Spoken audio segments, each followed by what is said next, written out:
मैं सबसे पहले धन्यवाद देना चाहता हूं अरविंद केजरीवाल जी को, जो यहाँ पे मंच पे बैठे हुए हैं, और अरविंद केजरीवाल जी के बगल में जो मोदी जी बैठे हुए हैं उनको भी मैं धन्यवाद देना चाहता हूं। और मैं इसलिए भी अरविंद केजरीवाल जी को धन्यवाद देना चाहता हूं क्योंकि कम से कम इस देश की 30 करोड़ गाड़ियां जिसके पास जुबान नहीं है, जो बोल नहीं सकती है, उस गाड़ियों का आवाज तो कम से कम ये सुने। इसके लिए कम से कम आप लोग ताली बजाइए। और इस देश में पक्ष और विपक्ष की राजनीति सिर्फ और सिर्फ चुनाव के समय होना चाहिए, चुनाव के बाद पक्ष और विपक्ष की राजनीति नहीं होना चाहिए, सिर्फ और सिर्फ जनता के हित की बात होनी चाहिए। और जनता के गाड़ियों की बात करने वाला कोई तो व्यक्ति यहां पे बैठा हुआ है, कोई तो जनता की गाड़ियों के बारे में सुन रहा है। मैंने अपनी गाड़ी फरवरी महीना में लिया था, इनोवा का हाई क्रॉस गाड़ी है, हाइब्रिड गाड़ी है, दुनिया का सबसे रिलायबल कंपनी टोयोटा और उसका सबसे हाईटेक टेक्नोलॉजी, हाइब्रिड टेक्नोलॉजी। मैंने गाड़ी लिया, मैं गाड़ी एजेंसी में ले जाके दिया, 10,000 किलोमीटर चलाने के बाद 2,000 किलोमीटर और चलाया, 10,000 किलोमीटर वाला सर्विसिंग कराने के बाद 12,000 किलोमीटर पे गाड़ी पिकअप लेना बंद कर दिया। जो नॉर्मली समस्या आ रहा है, लोग कह रहा है कि भाई आपकी गाड़ी पे E20 लगा दिया गया है तो आपकी गाड़ी कैपेबल है, आपका पेट्रोल पंप कैपेबल है कि नहीं, E20 के लायक है कि नहीं आपका पेट्रोल पंप, पहले ये तो बताइए। इस देश में 1,03,000 पेट्रोल पंप है, जिसमें से सिर्फ और सिर्फ 5 से 7,000 पेट्रोल पंप E20 कैपेबल है। बाकी सब पेट्रोल पंप जो फ्यूल को स्टोरेज करता है, उसका स्टोरेज कैपेसिटी E20 के लायक नहीं है। जिस ट्रक से रिफाइनरी से फ्यूल पेट्रोल पंप तक पहुंचता है, वो ट्रक एथेनॉल के लिए अलग होना चाहिए, पेट्रोल के लिए अलग होना चाहिए, डीजल के लिए अलग होना चाहिए। और सरकार क्या कह रहा है कि हम रबर पार्ट्स बदल के देंगे। रबर पार्ट्स कितने का आता है? 300 रुपया का रबर पार्ट्स आता है। आपका सबसे पहले गाड़ी में क्या खराब हो रहा है? फ्यूल पंप खराब हो रहा है। फ्यूल पंप 10,000 रुपया से लेके 2 लाख रुपया तक आता है, उसके बारे में कोई सरकार बात ही नहीं कर रहा है। रबर पार्ट कब खराब होगा? पहले तो फ्यूल पंप खराब होगा ना। फ्यूल कहां से जाता है? टंकी से जाता है। किसके थ्रू जाता है? फ्यूल पंप के थ्रू जाता है। डीजल का फ्यूल पंप अलग आता है, पेट्रोल का फ्यूल पंप अलग आता है, एथेनॉल का फ्यूल पंप अलग आता है, E20 का फ्यूल पंप अलग आता है। और जिसका E20 कैपेबल फ्यूल पंप नहीं है तो सबसे पहले फ्यूल पंप खराब होगा। कंपनियां कह रही है कि भाई हम वारंटी क्लेम करेंगे। भाई यहां तो गाड़ी आगे और पीछे से ठुक जाती है तो कंपनियां कहती है कि हम आगे का देंगे, पीछे का नहीं देंगे। कहती है कि नहीं कहती है? कहती है कि नहीं? ईमानदारी से बताइए लोग, आप लोग। जब गाड़ी 2 साइड से ठुक जाता है तो कहता है कि एक गेट देंगे, दूसरा गेट नहीं देंगे। और देखिए कमाल की बात यह है कि मेरी गाड़ी 12,000 किलोमीटर पे खराब हुई और सर्विस सेंटर ने 7,960 रुपया का बिल बनाया। कितना? 60,960 रुपया। देखिए कितना बड़ा स्कैम है। इस चीज को समझिए आप लोग। सरकार को पैसा चाहिए, पैसा कौन देगा? जनता देगा। आप लोग बैठे हुए ना पैसा देने के लिए, वोट भी दीजिएगा, पैसा भी दीजिएगा। कैसे? 7,900 रुपया किसके खाते में गया? सर्विस सेंटर के खाते में। उसके बाद से मेरा बिहार सरकार कहा कि 9% तुम दो, स्टेट जीएसटी दो, होता है ना स्टेट जीएसटी, तो 9% मैं बिहार सरकार को दिया स्टेट जीएसटी। 716 रुपया मैं बिहार गवर्नमेंट को दे दिया। फिर केंद्र सरकार में मोदी जी कहे कि भारत माता की जय बोलते हो, देश के विकास के लिए 9% तुम दो। एक तो मेरी गाड़ी खराब हुई,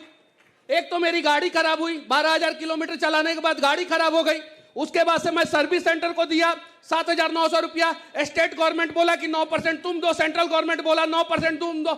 आम आदमी को गन्ना का रस बना के रख दिया है सब। जब मन किया तब पेर दे रहा है सब, जब मन किया तब पेर दे रहा है। और जो आम आदमी बोल रहा है उसको बोल रहा है कि भाई नितिन गडकरी जी बोल रहे हैं क्या कि हमारे पास आइए कंप्लेन करने। और जब हम गाड़ी लेके जा रहे हैं तो यहाँ के पुलिस वाले बोल रहे हैं कि भाई पहले तो तुम जेल में जाओ। अब हम लोग जाए तो जाए कहां जाए? मतलब हम लोग कहां जाए? नितिन गडकरी जी, मेरा टोयोटा इनोवा हाई क्रॉस है, मेरे पास टोयोटा की 4 गाड़ी है, फॉर्च्यूनर है, इनोवा हाई क्रॉस है, हाई राइडर 2 है, और मैं जितना पेट्रोल गाड़ियां है मैं देने के लिए तैयार हूं।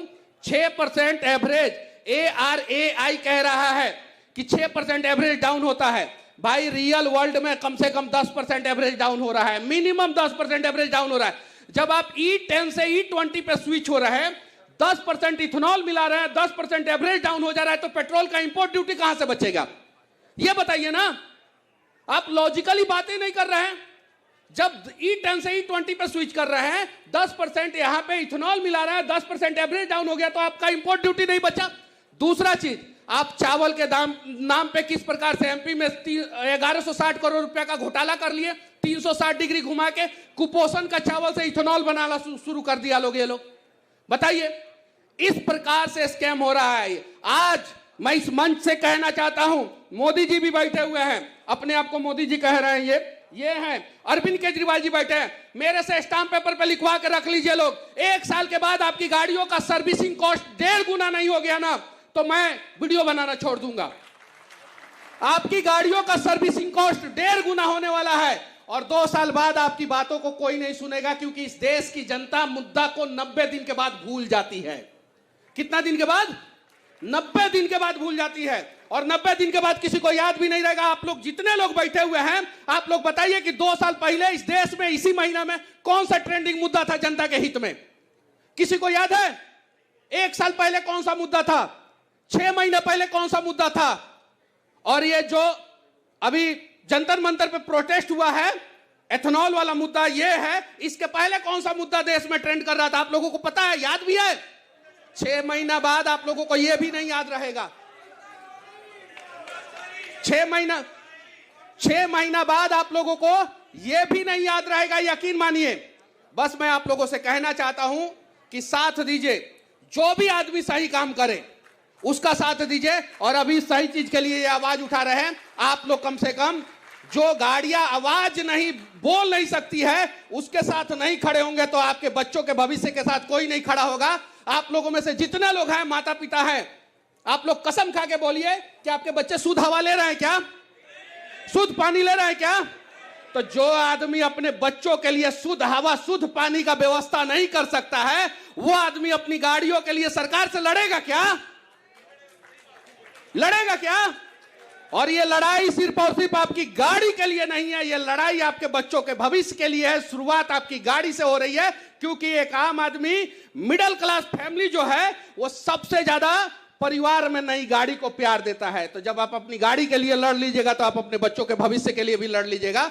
तो शुरुआत यहीं से किया जाए, तो साथ दीजिए लोग, आप लोग। और बाकी मोदी जी, वो गड़बड़ी जी जो है ना, उनको गड़बड़ी जी जो है ना, उनको दुबई भेज दीजिए, दुबई का शेख बुला रहे हैं।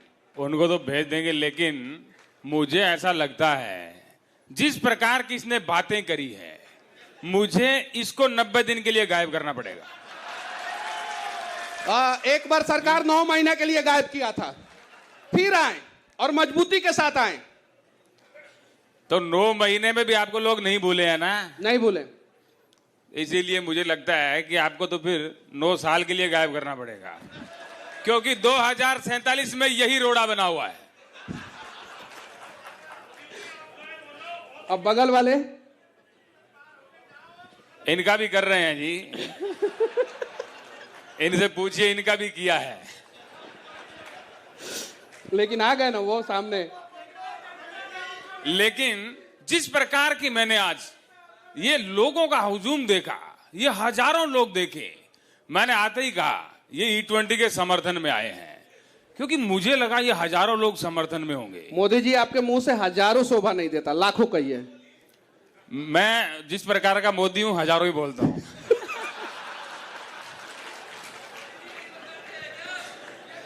मैं 54 इंच वाली छाती का हूं। चलिए, ठीक है, जय हिंद।